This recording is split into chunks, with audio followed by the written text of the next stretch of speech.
आपदामपहर्तारं दातारं सर्वसंपदां लोकाभिरामं श्रीरामं भूयो भूयो नमाम्यहम्।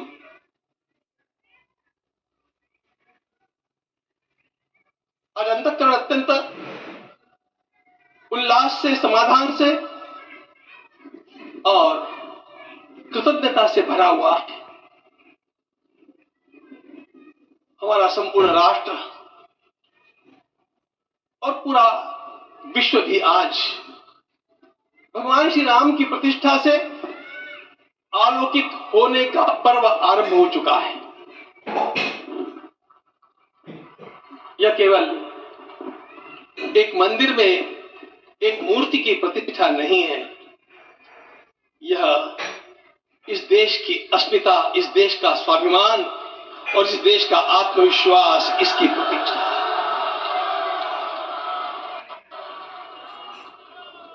500 वर्षों की प्रतीक्षा के पश्चात यह संभव हो सका। इसके जो अनेक कारण हैं, उनके ऊपर तो आलोक हमारे सारे सम्माननीय अभ्यागत डालेंगे ही। मैं केवल एक काम के लिए यहां पर खड़ा हूं, छोटा सा काम।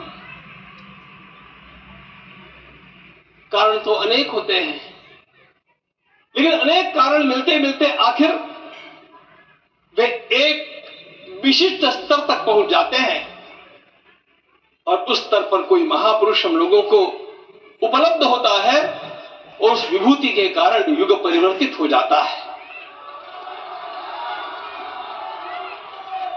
इस प्रकार का परिवर्तन लाने के लिए अपने जीवन को साधना पड़ता है और इस प्रकार जीवन साधने वाले हमारे इस देश की परंपरा के अनेक महान रत्नों में आज हम लोगों को समय की आवश्यकता, युग की आवश्यकता, सनातन के अंतःकरण की आवश्यकता के रूप में हमारे सम्माननीय प्रधानमंत्री जी प्राप्त हुए हैं।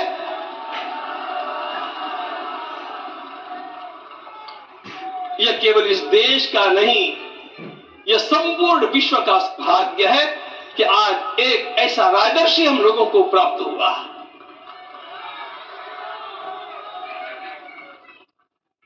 आपके मंगल हाथों से आज प्रतिष्ठा होने की बात थी, वह स्वाभाविक भी था, वो होना ही था मित्रों। लेकिन मुझे इस बात का आश्चर्य हुआ जब मुझे लगभग 20 दिन पूर्व समाचार मिले कि माननीय प्रधानमंत्री जी को इस प्रतिष्ठा के लिए स्वयं अपने लिए क्या क्या अनुष्ठान करके सिद्ध करना चाहिए स्वयं को, उसकी नियमावली आप लिख करके भेजें।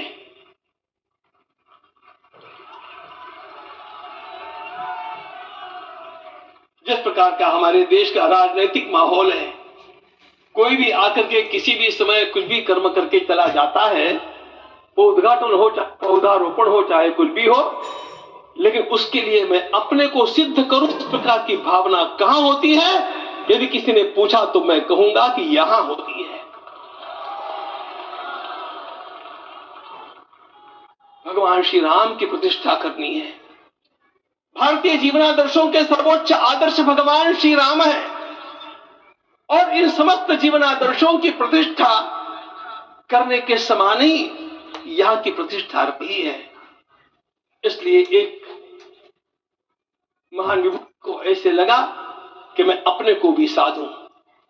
मैं कर्मणा मनसा वाचा, कर्म से, मन से और वाणी से अपने लिए शुद्ध बनाऊं, सिद्ध बनाऊं, और उसका मार्ग तप ही है। भगवद गीता ने कहा, यज्ञ दान तप कर्म न त्याज्यम कार्यमेव तत्। तप से ही